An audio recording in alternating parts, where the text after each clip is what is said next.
It's time to look at the 1990 Oscars. These are movies from 1989. Let's revisit the Best Picture winner, and boy oh boy, is this one absolutely terrible. Let's pick a new one coming up next. 1989 recovered from 1988, which I found to be an absolutely terrible year. Go see that video where I repicked the Oscar, but it was painful. Here we have, I think, a bunch of pretty good movies. They have actually a decent list of Best Picture nominees originally, with these ones: Driving Miss Daisy, Born on the 4th of July, Dead Poets Society, Field of Dreams, My Left Foot. No, actually, I don't like these at all. In fact, the winner is notoriously bad. If you look at the winner compared to just about anything else I'm putting in my own list, it fails. I don't see how this movie holds up at all. That is Driving Miss Daisy. And I like Bruce Beresford, who I've praised on this channel as a director all the time. Go check out Breaker Morant and his great, Texas Western, Tender Mercies. Regarding what was eligible, I go by the list of eligible nominees, kind of simulating what it would have been like to be an Academy voter back in 1990. So here from ATOGT, here's the list of eligible nominees. But we're going to throw in a bunch of movies that are not eligible into the pot and see what happens. Regarding the rest of these Best Picture nominees, they're sentimental, they're sort of good. I mean, in some ways, My Left Foot is a great performance by Daniel Day-Lewis, but the movie is actually, I think, pretty bad biographically, because well, you got to check out my review on letterboxd.com, but it climaxes where it shouldn't if you know the story of Christy Brown, the artist being depicted in the movie. So let's wipe these clean and go to my own special list, my draft of nominees. These are movies I considered throwing in here, also ones that are worth mentioning.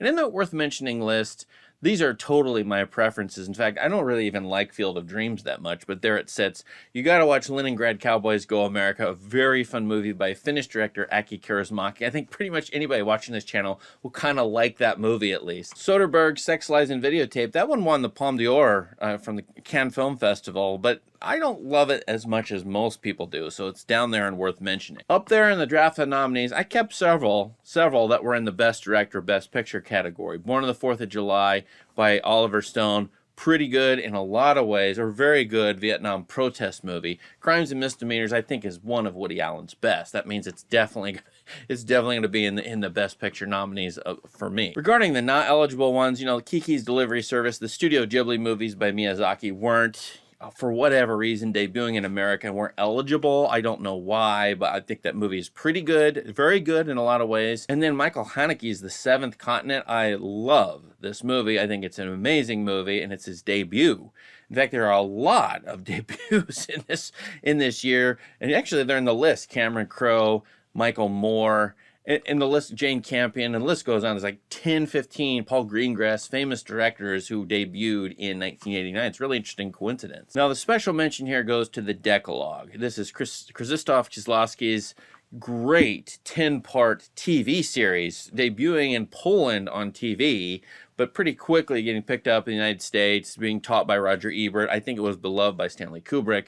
And this is a great set of short movies. The question is it a movie? But I'm going to say no, since it's not eligible and it's a 10-part serial on TV.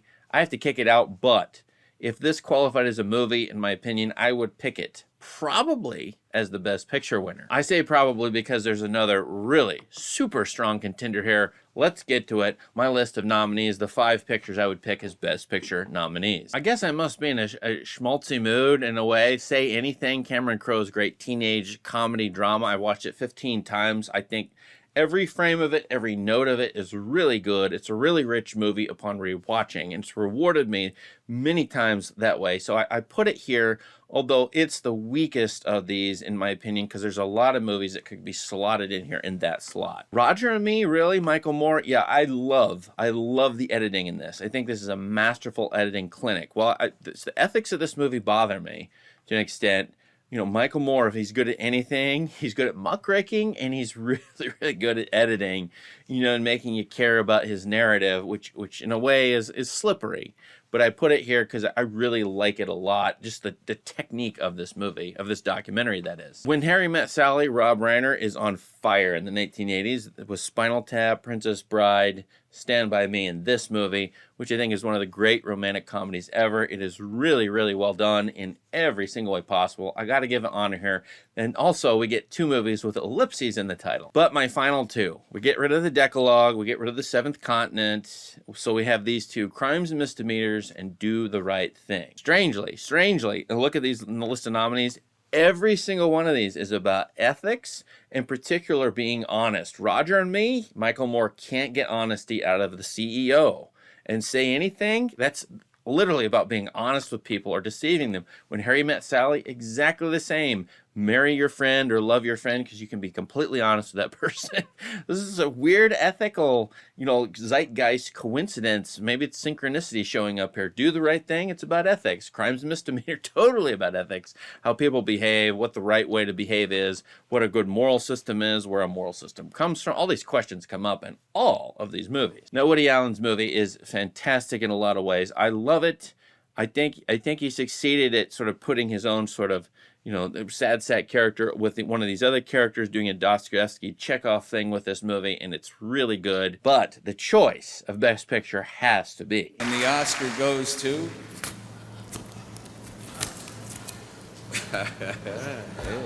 It has to be Spike Lee's Do the Right Thing. I don't care if you like the movie or not.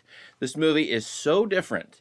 It's remarkably different from anything else in the 80s, and it is a total reaction to every single Best Picture Oscar winner, even all the nominees. I've gone through the whole decade in the last several months, year by year, and all of these movies are schmaltzy, sentimental in their own way, for good or for ill. Do the Right Thing comes along and is completely in your face, fourth wall breaking, aggressive, cultural problems, and so forth. So this movie is so different, and it's striving to be different from the norm, from the award norm of Hollywood at this point in time. And I think it succeeds. I think it's a really, really well done movie, a thoughtful movie. It has 15,000 ways to see it. So it's of its time. It's a descriptive vision of its time, and it's really, really well done. This has to be Best Picture. Matter of fact, going through the 1980s as I have, I recommend this exercise, although it will take you a while. Watch all the Best Picture winners, including Driving Miss Daisy, and then watch Do the Right Thing, and you will be stunned at how different it is. And I was shocked. I didn't realize, because so many movies after it have been influenced by it and have its tone and style and issues and all that.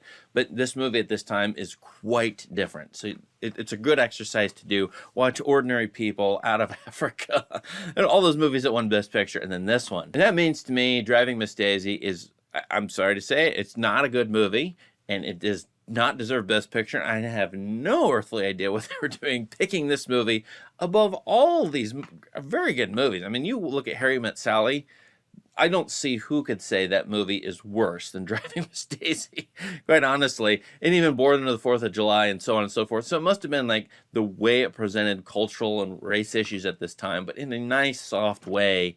But Do the Right Thing does it better. So let's pick that one. Now, what do you think of these 1990 Oscars, movies released in 1989, Oscar eligible? What would you pick? What would your 5 choices be? What would your top choice be? Let us know in the comments. Please subscribe to this channel for more great content. Thank you. Have a great day.